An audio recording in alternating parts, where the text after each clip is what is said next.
año que hay tiempo de cosecha pase lo mismo. Es decir, cosechadores de otro lugar del país, condiciones de vida inaceptables, situaciones extremas en medio de la convivencia y bueno, y pasa siempre. Pasó hace, no sé, décadas, pasó hace años y pasa hoy. Así que este año con un agravante, porque hay episodios, hay denuncias más complicadas, y este paisaje que acabamos de ver estos días de una situación de extrema precariedad que la verdad duele de verlo, duele de verlo de la manera tan cruda como lo hemos visto estos días. Está Pablo Amado del otro lado, nos está escuchando con un invitado en el otro estudio. ¿Cómo estás, Pablo? Muy buenas noches, Sebastián, y a todos en el piso, también a nuestra audiencia. Así es, como lo decías vos, todos los años en época de cosecha se dan estas situaciones. Pasa hace muchos años y en la actualidad, puntualmente la semana pasada, se dieron dos hechos que llamaron la atención de las autoridades. En un primer momento hablamos de unos trabajadores de Salta que fueron rescatados por Renatre, donde intervino también la Gendarmería por orden del Juzgado Federal, y donde el viernes también se da otro operativo mucho más grande, que demoró muchas más horas, donde habían 120 trabajadores viviendo en condiciones de total precariedad, donde no había agua potable, no había los elementos de salud, ni hablar tampoco de los cuidados pertinentes en una época de pandemia como la que estamos. Pero para hablar de esto y de mucho más, me acompaña en este momento Oscar Bernal, quien es subgerente del Renatre y donde es una de las partes más activas para tratar de este tema. Así que vamos a pasar a saludarlo y a conocer un poco más en detalle de lo que está sucediendo. Oscar, muy buenas noches. Buenas noches, ¿cómo le va a usted? Bueno, recién lo charlábamos fuera de aire, uno de los operativos más grandes que se dio en este último tiempo. Quiero que me cuentes los detalles y aquello que de cómo inicia el operativo del pasado viernes. Bueno, quiero decirles que de los dos operativos es como dice usted, el del día viernes es de una mayor envergadura dada la cantidad de trabajadores que estaban sometidos a esta situación presunta de trata de personas, porque estamos hablando de un delito, no estamos hablando de otra situación que no sea una presunción de la comisión de un delito de trata y explotación de personas con fines laborales. Este reclutamiento se producía por el llamado cuadrillero capanguero en el norte del país, los traía con una promesa de trabajo que bueno, puede ser de alguna manera interesante debido a que en la época de estación de cosecha San Juan necesita trabajadores migrantes, necesita mano de obra estacional migrante, porque los sanjuaninos no cosechamos todos nuestros productos. Las economías regionales tienen esta metodología de tomar mano de obra migrante, pero ¿qué pasa? Esta mano de obra migrante viene convencida de que va a encontrar un lugar digno para habitar y una paga importante para poder desempeñar sus tareas, situación que cuando llegan no es así porque son reclutados y hacinados en los lugares que ustedes muy bien han relevado desde el punto de vista periodístico. A su vez la paga no es tampoco la que se les promete, porque se les pagaba quizás el 50% de lo que corresponde que se le pague por una caja de aceituna en cosecha. A su vez el horario de trabajo es de 12 horas diarias y los días de trabajo son de 6 días a la semana, sumado a las condiciones de precariedad en las cuales son alojados, en las cuales esos alojamientos también se los cobran, y a su vez la alimentación también la debían pagar los trabajadores. Entonces estamos frente a una situación muy delicada, una situación que los sanjuaninos no pensábamos ver, pero es una realidad. Esta actividad que desarrolla este cuadrillero es de hace 12 años, y hace 12 años que tenía esta modalidad de reclutamiento en el norte del país. Recién también charlábamos que el día donde se da este operativo, el viernes, hay una situación puntual donde uno de los trabajadores que estaba ahí presente habla y se quiebra sobre un presunto abuso sexual que habría sufrido en ese lugar. ¿Qué fue lo que sucedió en ese momento? Bueno, yo quiero decirles que las cuestiones de hacinamiento, en donde ustedes vieron, hay 100 personas en lugares que no es imposible que puedan estar, sin lugar a dudas se producen todas estas situaciones. Aproximadamente a las 3 y media de la mañana, una de las personas de sexo masculino se quiebra en el momento en que estábamos allí tratando de contener a otras personas y nos manifiesta la necesidad de denunciar una situación que estaba sufriendo. La situación de presunto abuso después fue acompañado por el padre y por el hermano y estas 3 personas fueron rescatadas. Con posterioridad, también una mujer, pero no por situaciones de abuso, sino por situaciones de violencia, también pidió nuestra asistencia y también fue rescatada el día viernes, sábado a la madrugada ya, porque el operativo duró 23 horas. Así que quiero decirles que estas situaciones se producen en el marco de condiciones indignas en las cuales eran alojados los trabajadores y a su vez en una situación en donde es altamente gravosa porque este hacinamiento produce todas estas cuestiones que hemos visto y seguramente cuando abordemos como comité de trata, porque lo que estamos esperando ahora es la decisión de la Justicia Federal que emita los oficios pertinentes para que nos constituyamos como comité de trata en el lugar y podamos abordar con los profesionales que corresponden de las distintas áreas que conformamos este equipo del Comité Ejecutivo de Trata, podamos descubrir y conocer otras realidades que seguramente quizás a lo mejor no tengan la envergadura de las que vimos el viernes, Pablo, pero seguramente van a ser altamente gravosas. Pablo, Sí, Sebastián, te escuchamos. quería consultarle a Oscar por la situación penal del cuadrillero. Yo lo he visto que está suelto, está en libertad. ¿En qué condiciones está y por qué está en libertad si es que está bajo sospecha de un delito tan grave? Bueno, eso es una pregunta que quizás habría que hacérsela al fiscal federal en turno y al juez penal federal también que instruye en la causa, porque esto nosotros, conjuntamente con Policía Federal, lo manifestamos el día viernes y después el día sábado presentando las actas pertinentes. Y la denuncia está iniciada por la Protex, es decir, por la Procuraduría de Trata y Explotación de Personas, que depende del Ministerio de Justicia de la Nación, el día jueves. El día jueves a las 5 de la tarde la Protex inicia un proceso de denuncia formal firmada por Gustavo Vera, que es el presidente del Comité Ejecutivo de Lucha contra la Trata de Personas a nivel nacional. Fue iniciada el día jueves a las 5 de la tarde y estamos el día martes para miércoles y todavía no tenemos las órdenes judiciales que nos permitan por lo menos ingresar como comité y como unidad de abordaje de la situación a todos aquellos que conformamos parte dentro del marco del protocolo de trata. Bueno, ahí como decía también Sebastián, ya adentrándonos en el tema de el cuadrillero que se encuentra en libertad y nosotros en una entrevista exclusiva para Tiempo de San Juan pudimos hablar con esta persona donde nos da algunos detalles y donde conocemos el lugar, los boxes donde los tenían alojados a los trabajadores y vamos a pasar a compartir estas imágenes y después seguimos dialogando un poco más. A ver. Usted consigue los trabajadores y después en colectivos los que están acá afuera los traslada hasta las distintas fincas. Alquilados, acá tengo varios rotos, ¿eh? ¿Y en qué fincas son las que trabajan? Yo trabajé en Ranfer, en Ascensión y Fideicomiso.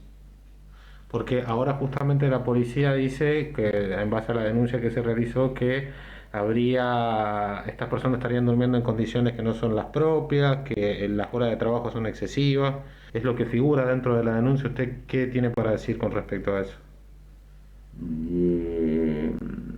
De las condiciones como están, yo diría que no sé ahora qué es lo que se viste de la sociedad, porque bueno, yo le dije que se haga limpieza, aquello, y no lo hicieron. Yo por andar para acá para allá tampoco puse, entonces fue como que me agarraron dormido, ¿y qué va a hacer? Ya estaré. Ahora estamos haciendo limpieza, pues ya medio tarde. De todas estas personas hubo 4 que se fueron, que ahora están viviendo en Capital, que fueron intervenidas por la policía.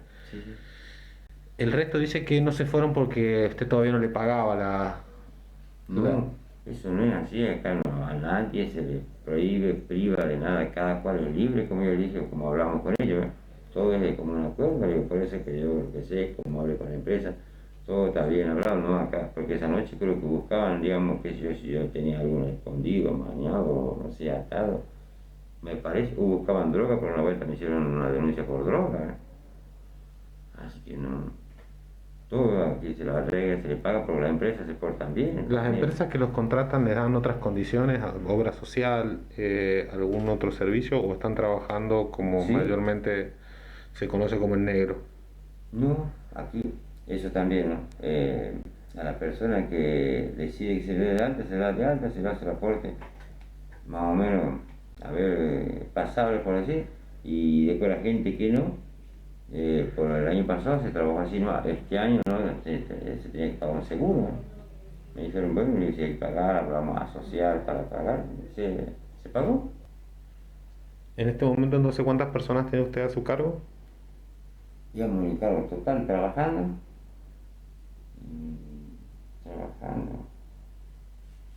y sí, puede ser 120, 130, que ya no de acá. Qué situación, ¿no? 120 personas, 130 Bueno, personas. escuchamos ahí la...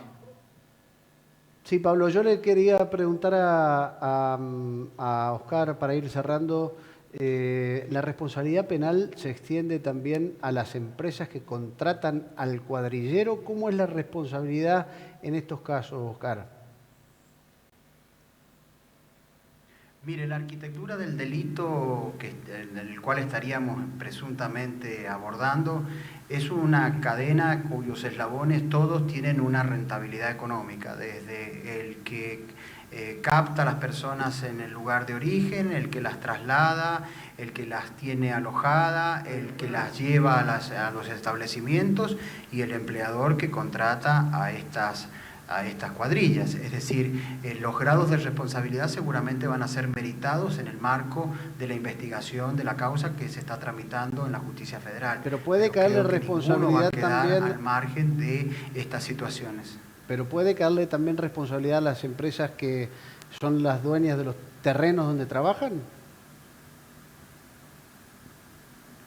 Sin lugar a dudas se va a merituar el grado de responsabilidad que todos tienen, porque todos de alguna manera participan en este andamiaje que supone ni más ni menos que la sujeción a la condición de servidumbre de personas que están trabajando.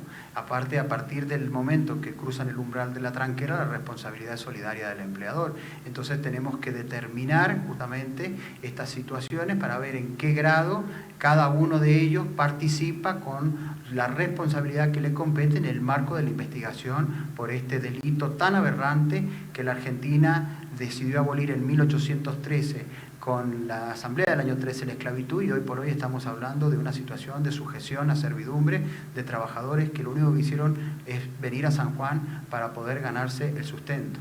Te dejo un toquecito para el cierre si tenés alguna otra pregunta, Pablo. Sí, solo para ejemplificar, recién hablábamos con Oscar el negocio que hay detrás, el dinero que se maneja en este tipo de situaciones como la que se dan, y le voy a preguntar a Oscar, más o menos, como me diste en números recién, lo que hablamos del dinero que maneja este caudillo, por los trabajadores, por los días, las semanas, los meses con los cuales va contando con estos servicios. Bueno, eso son manifestaciones que realizaron los trabajadores. La caja de aceituna está, de acuerdo a la Comisión Nacional de Trabajo Agrario, está en un valor de los 286 pesos. 286 pesos. El capanguero o cuadrillero les pagaba 160 hasta el día miércoles, y después el día jueves, debido a un accidente de trabajo que se produjo con uno de los trabajadores, los trabajadores le hicieron el reclamo y decidió pagar 200 pesos, que creo que también lo dice en el video que paga 200 pesos. Aproximadamente entre 10 cajas que hace cada trabajador por día, yo estoy calculando, o calculamos más o menos, que son entre 1.000 y 1.200 pesos que este cuadrillero gana por día por trabajador que somete a estas condiciones. Y si multiplicamos por 6 días a la semana durante 3 meses, la cifra se hace millonaria. Gracias, Pablo. Gracias, Bueno, Oscar. Gracias a ustedes por este espacio. Buenas noches. Oscar Bernard y Pablo Amado contándonos un poquito esta situación gravísima, ¿no? Y sacando cuentas, hablaba de 1.200 pesos por trabajador a 120, 130 trabajadores. Vamos a calcular que trabajen 100. Nos está dando 100.000 pesos, ¿no? 100.000 pesos por día. Por día. Por día. Por día. Bueno. Y ahí anda el hombre. ¿Eh? Sí, pensaba que este es un panorama que se repite todos los años. Quizás la diferencia Sí. es que se descubrió que son... Claro, a eso iba, ¿no? Por ahí quedó esa. Porque es un caso que surge por una denuncia de alguien que hace la denuncia al RENATRE, el RENATRE interviene, y lo que uno se pregunta también es cuántos casos hay parecidos, con, digamos, muy similares y que no trascienden porque nadie denuncia, porque los trabajadores prefieren mantener el trabajo y bueno, se habla un montón de cuestiones que hacen que no se conozcan, ¿no? Pero la verdad que asusta. Sí, y las condiciones de vida de los trabajadores, impresionante el relevamiento que hizo Pablo Amado, hasta candados. Hasta candados. Hasta ¿En las piecitas? En las piezas, en la parte de afuera de los boxes. ¿Candados? Candados. ¿Para qué? ¿Para que no se vayan? Buah. Literalmente, una reducción a la esclavitud. Gran informe entonces de un tema que nos duele todas las cosechas y que este año no ha sido la excepción. Cambiamos de tema, tiene que ver con otro hecho importante que tuvimos esta semana y que se lo vamos a tratar de sintetizar y contárselo de la manera más humana y más digerible posible, porque se trata, a ver, sí, se trata de uno de los delitos más horrendos que se pueden llegar a asistir, ¿no? Cuesta explicarlo, porque si yo le digo que se trata de una persona que está detenida, acusada de abuso sexual, y la víctima es la hija, y además se trata de una especie también de reducción a la servidumbre y de una especie de trata de personas para someterla a que tuviera relaciones con otras personas, usted me dice, peor no puede ser. Peor no puede ser. Y hasta tiene derecho de dudar de que esto ocurra.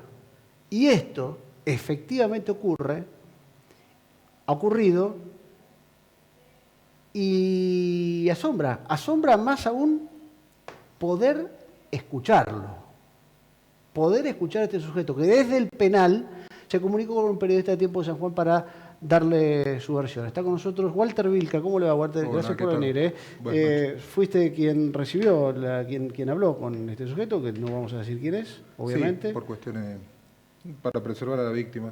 ¿Pero algún detalle que se pueda contar de la situación? ¿Es un caso Caucete? Es un caso de Caucete, como vos lo dijiste, aberrante, porque la acusación es muy grave.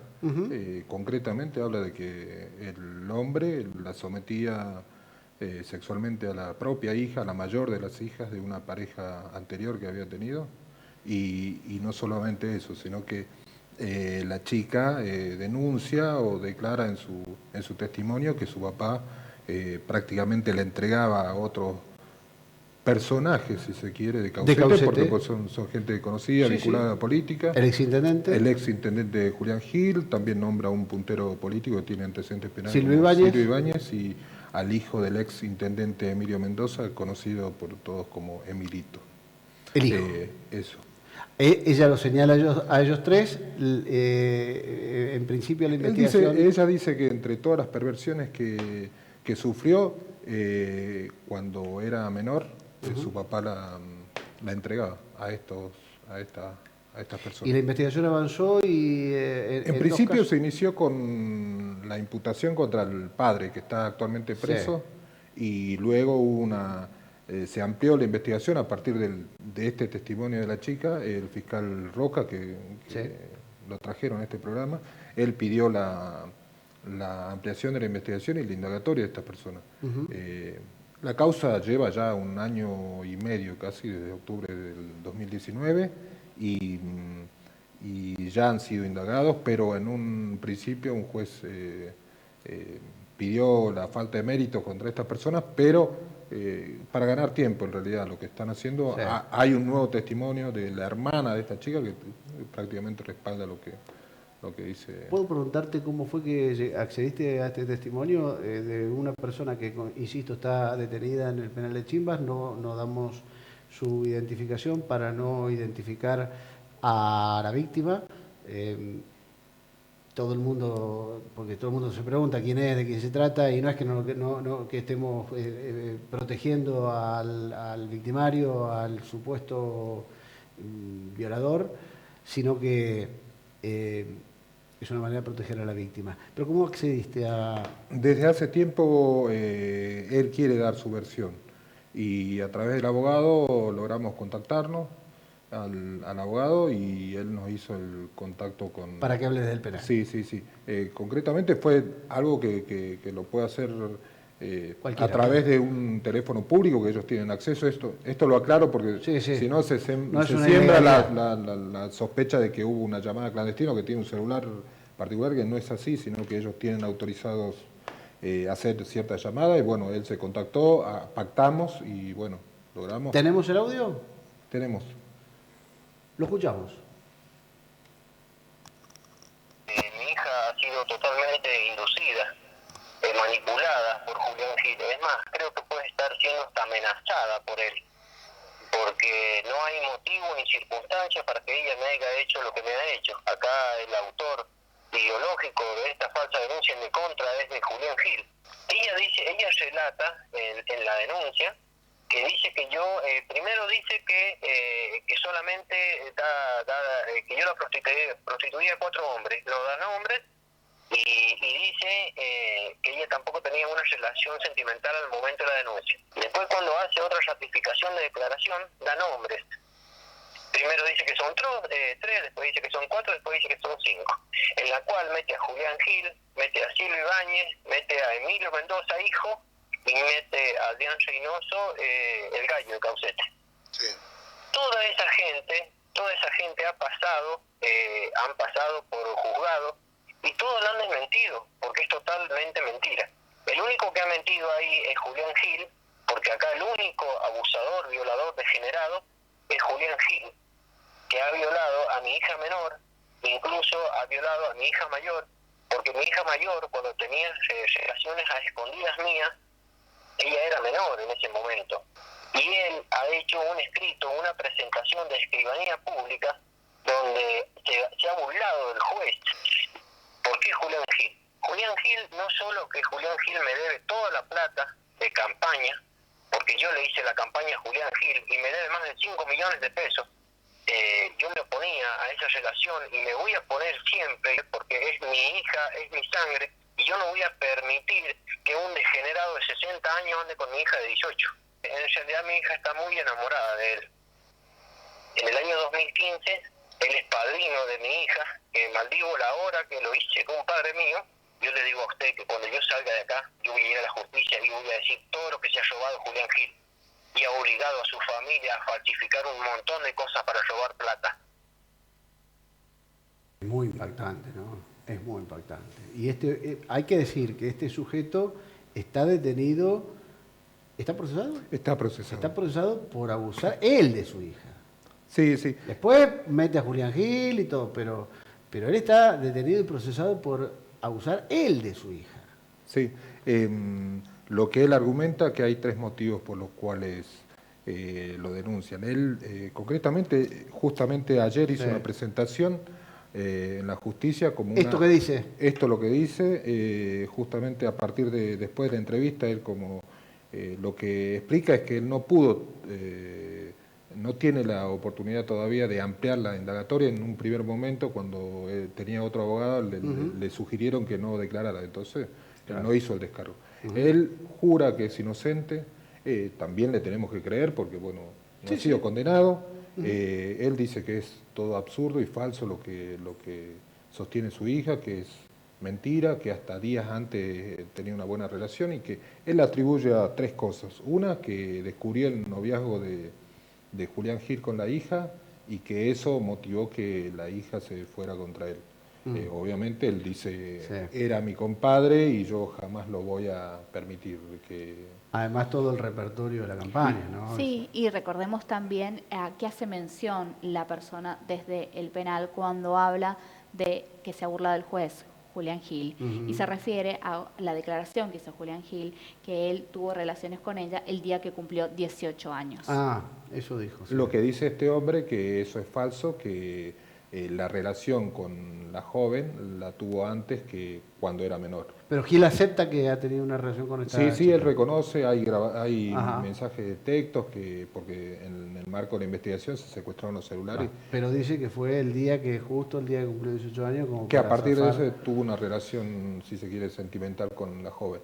El padre sostiene que él descubrió antes la relación y cuando era menor la joven. Lo otro, él dice que también esto viene... si se quiere, inducido por parte de Gil, que a quien Gil dice que le debe mucho dinero, o sea, sí, ahí está el acusado dice que Gil le debe muchísima plata, que eso también es otro motivo por el cual Gil motoriza la denuncia o está detrás de la joven y la manipula, según él. Hasta dice que puede estar bajo amenaza.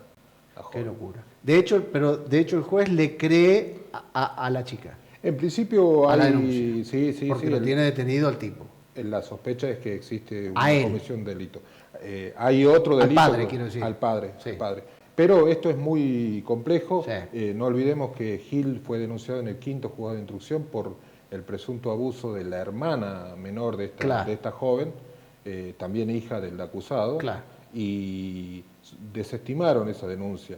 Pero esa fue apelada y hoy está en una sala en una cámara penal para ver si hay méritos para continuar la investigación contra Gil.